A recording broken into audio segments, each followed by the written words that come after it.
Então, e o terceiro motivo que pode fazer com que o seu paciente fique, então, com colapsos, fique, então, dentro desse quadro de cansaço, é essa falta de resolução dos conflitos. Vamos imaginar que nós fizemos uma grande força para sair de uma situação.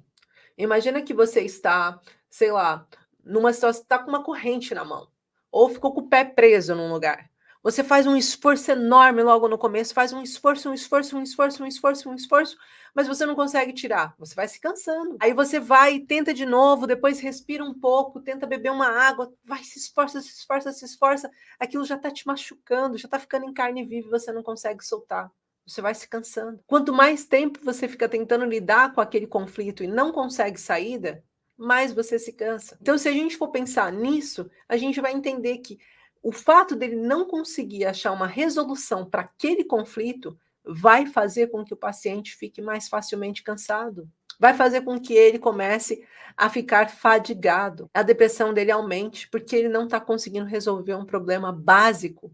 Às vezes um problema que para ele é emergencial, mas ninguém está vendo como emergencial. Mais uma vez ele se sente desvalorizado. Então, enquanto a gente não conseguir resolver isso, a gente vai continuar em alerta constante. Por isso a importância de vocês terem ferramentas que, mesmo que não ajude o paciente de vocês a saírem de uma situação, por exemplo, imagina, ele está num conflito de desvalorização pelo casamento. Você não pode falar para ele assim, ó, você tem que se separar. Claro que não. Isso é uma opção que é o seu paciente que toma. Por mais que esteja visível para você, o seu lugar de empatia, ele deve ser me colocar no lugar do paciente. Vamos tentar ver os pontos positivos e negativos. O seu paciente que tem que ver que aquilo é negativo para ele. Porque quando ele se separar, não é você que vai levar ele para morar na sua casa. E se ele não tiver para onde ir? Então nós temos que ter a responsabilidade perante a escolha do outro também.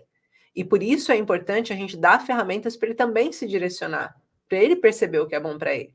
E aí, nesse momento que você está falando para ele, ajudando ele, você fala um monte de situações, mas não traz nenhuma resolutividade, porque ele não pode sair daquela situação, tudo que você fez não vai adiantar. Por isso que eu falo a importância da gente ter ferramentas na mão, como a biomicrohertz, por exemplo, que você consegue liberar as questões emocionais para o paciente para dar para ele energia suficiente para ele tomar uma ação. Se eu pego aqui o meu paciente, eu vou lá, ó, eu sei que ele tá com o duodeno, eu sei que ele tá com o baço, eu sei que ele tá com o timo afetado. Então, o que que eu faço? Ó, estimulação do timo, né? Na hora que eu vou fazer a biomicrohertz nele, eu vou fazer a estimulação do timo para ele voltar a liberar a timosina. Eu vou fazer a estimulação aqui do baço para fazer com que esse ducto emocional seja desobstruído e ele volte a se sentir bem com o corpo dele mesmo. Eu vou fazer aqui embaixo, terminei aqui do duodeno, aqui do baço, vou fazer, desculpa, agora vou fazer do duodeno aqui também, ó, na zona do umbigo,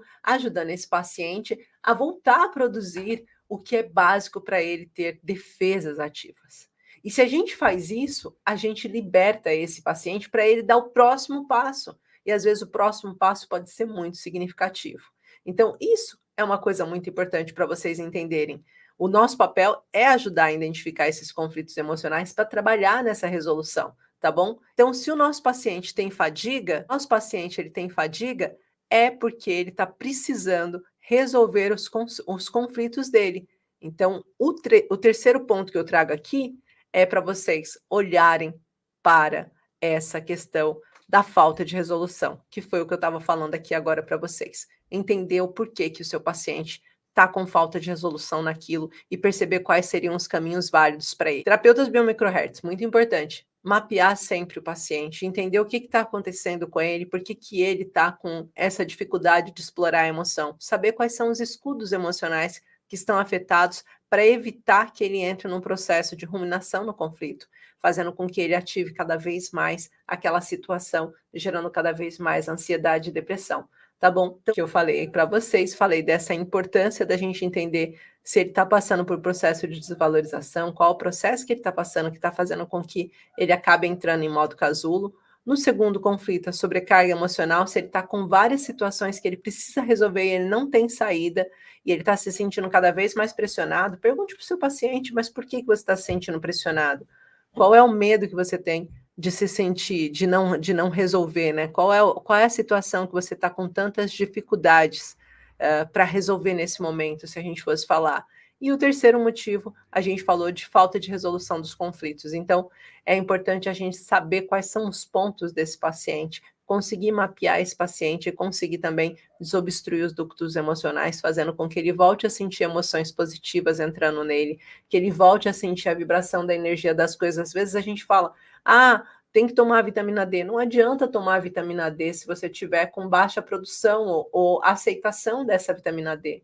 Não adianta você achar, ah, mas a depressão, ela está muito ligada à vitamina D, e olha, a vitamina B também é essencial para ele voltar a ter energia. Isso é secundário, gente. Isso é secundário. Isso são estímulos, ó. Suplementos significa estímulos, é aumentar aquilo que o corpo já produz. O mais importante, terapeuta, é você conseguir desobstruir ele emocionalmente para ele voltar a produzir aquilo, mesmo que em pouca quantidade no início. Aí você pode sugerir estímulos, aí você pode sugerir outras ferramentas para ele. Mas agora no início, você precisa saber estimular, tá bom?